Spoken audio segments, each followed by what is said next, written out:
Saudara-saudara yang saya kasih di dalam Tuhan Yesus Kristus, kita akan bersama-sama membaca dan merenungkan firman Tuhan di dalam renungan harian ini.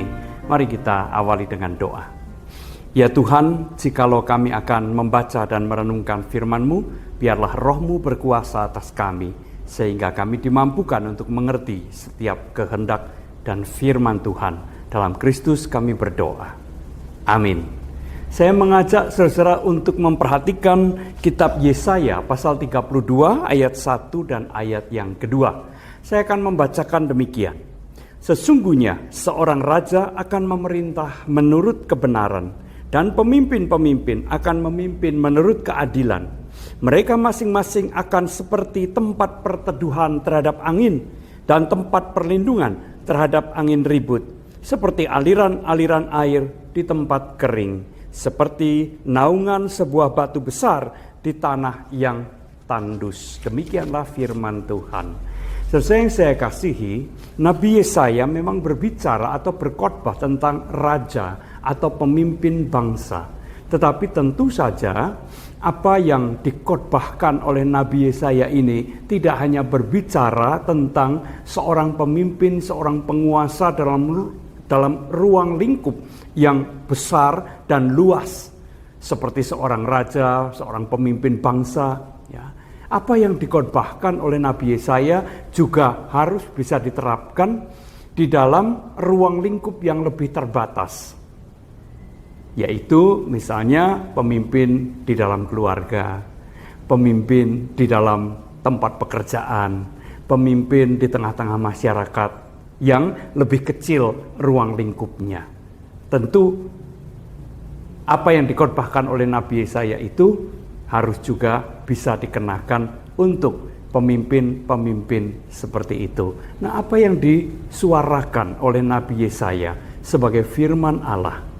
Ia mengatakan bahwa seorang pemimpin, seorang raja harus memimpin dan memerintah dengan keadilan dan kebenaran.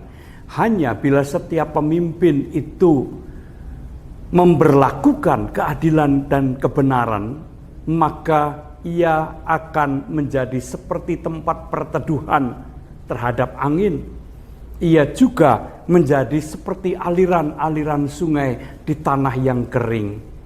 Sesuai yang saya kasih dalam Tuhan Yesus Kristus, pemimpin itu memiliki kekuasaan, memiliki kewenangan, memiliki kewibawaan atau kekuatan tertentu.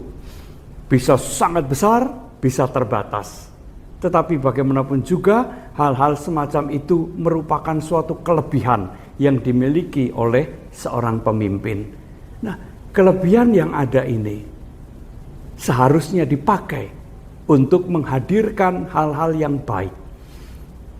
Memimpin dengan adil, melakukan apa yang benar, sehingga dengan demikian orang-orang merasakan perlindungan, merasakan pemeliharaan, merasakan suatu kesejukan dan keteduhan di bawah kepemimpinan yang seperti itu. Nah, setiap kita juga adalah pemimpin-pemimpin di ruang lingkup kita yang berbeda-beda. Seorang kakak biasanya mempunyai wibawa terhadap adiknya. Orang tua memiliki kekuasaan terhadap anak-anaknya. Pemimpin di tempat pekerjaan dari berbagai level itu juga mempunyai anak buah, mempunyai bawahan. Terhadap bawahan mereka punya kekuasaan, punya kewibawaan, punya kewenangan. Bagaimana kita menggunakan semuanya itu? Apakah kita menggunakan untuk melakukan dan mewujudkan keadilan dan kebenaran, atau kesewenang-wenangan? Mari saudara yang saya kasih, setiap kita orang Kristen dipanggil untuk memimpin dengan keadilan dan kebenaran, supaya kita dapat menjadi berkat bagi banyak orang.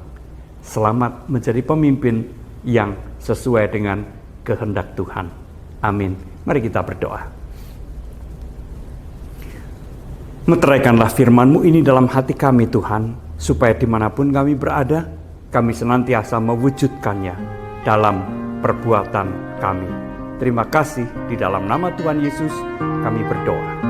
Amin.